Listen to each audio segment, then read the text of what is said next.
కొంచెం కొంచెం పై పట్టుకొచ్చి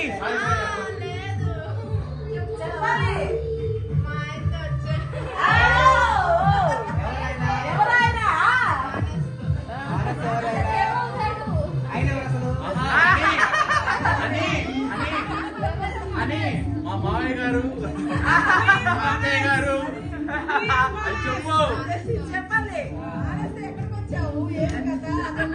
ఎందుకు వచ్చావు?